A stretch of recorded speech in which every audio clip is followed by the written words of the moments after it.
guys, magandang gabi sa inyong lahat dito sa mga nasa Canada at magandang hapon naman ngayon sa Pilipinas. Kamusta po kayong lahat?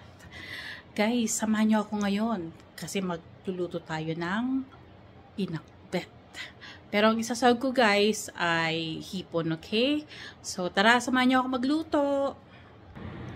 Ang pinakbet ko guys, nagigisa ako ginigisa ko muna to. So, lagyan natin ng mantika. Ayan. Mainit na po ang ating mantika. Unahan natin ilagay yung ating onions. Guys, i-caramelize lang natin tong ating onions. Okay? Mabilis lang po to. Ayan. Pwede na natin ilagay yung ating garlic. Ang Ilocano version kasi guys, hindi sila nagigisa, diretso na. Pero yung ginagawa ko is Tagalog version. So, ayan. Antayin lang natin ng konting mag-brown yung ating garlic. Lagyan po natin yung ating kamatis. Marami ako maglagay ng kamatis guys. 3 malalaki to.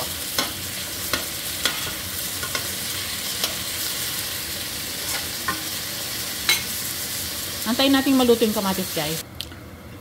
Malambot ng ating kamatis, kaya naman ilalagay na natin ang ating mga hipon.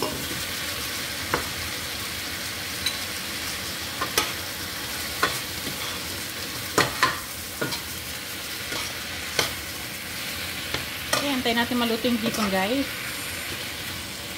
Pa natin ulit. Mabilisan lang to.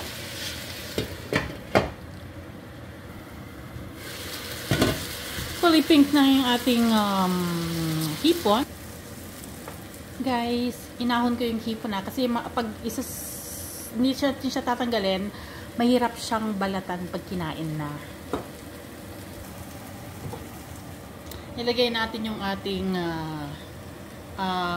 sitaw at gabi.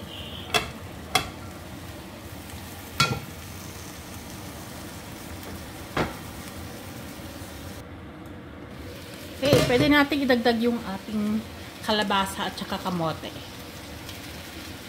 Ating kalabasa at ang ating kamote. Ayan, malalaking hiwa kasi nadudurog guys. Haluin natin.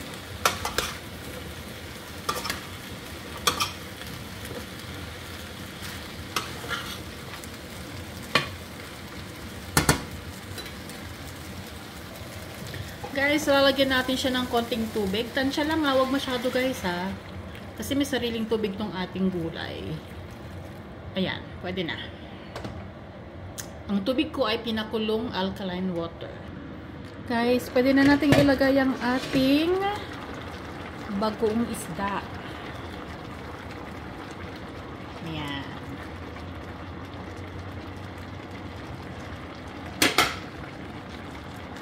Takpan ulit. Buksan natin. At lagyan natin siya guys ng isang kutsarang bagong alamang para mas masarap siya.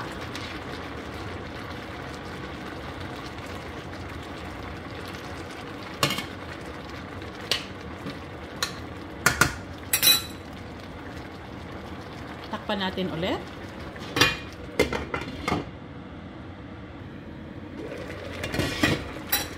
Lagyan na natin yung ating talong. Pang barangay to guys, ang dami. Pang barangay ay talong. So, takpan natin siya ulit. Haluin natin guys para mapunta naman sa ilalim yung ating talong at maluto na siya. Siawin natin siya ma-overcook syempre, di ba guys?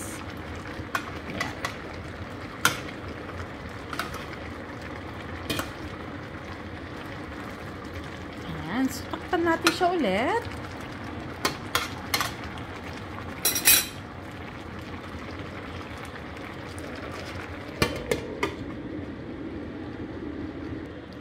Takpan natin.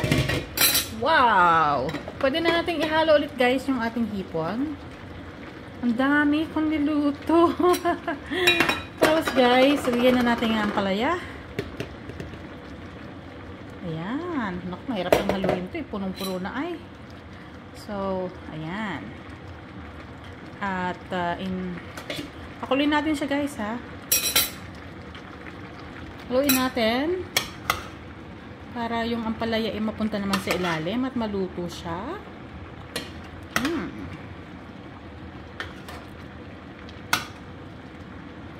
Bago madurog yung ating mga kalabasa. Ayan. So guys, tatakpan na natin siya ngayon. Ilalagay ko na rin yung ating frozen okra ang gamit ko guys ha, kasi wala akong nabiling yung fresh na okra. Pero okay naman yan. Nakalimutan ko yung ilagay yung luya guys. So ihabol natin ha. Lagyan natin sa ilalim. Isang kulo lang yan, mag-ano na yan eh. Maglalasa na siya yung luya. So, lagyan natin sa pinakailalim. Ay, nako. Ayan. Isang kulo na lang to guys. Ready na ang ating pinakbet. Guys, luto na ang ating pinakbet. Tingnan nyo naman guys. Wow. Ayan na po ang ating pinakbet guys. Luto na po. Kain na tayo. And thank you for watching guys. Have a good night. Bye-bye.